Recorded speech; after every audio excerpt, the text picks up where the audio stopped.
подкрепям Николай Иванов за втори мандат, защото положи усилия за откриването на поделението в град Враца и сбъдна мечтите на много семейства да бъдат заедно.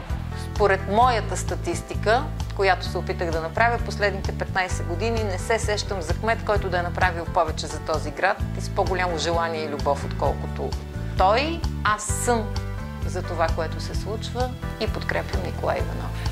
Смятам господин Николай Иванов за един удачен и разумен избор като бъдещ кмет на града. Мисля, че той е показал своите възможности, има уважението и доверието на много врачани. С идването на инженер Николай Иванов като кмет на града, нещата започнаха да се променят в много положителна посока. За да има бъдеще за Враца, аз ще гласувам за инженер Николай Иванов. Този човек направи страшно много за града и най-вече в посока изобразителното изкуство и работата с младите хора и младите творци. За да ти вярват хората, трябва да казваш истината. Благодаря ви за доверието.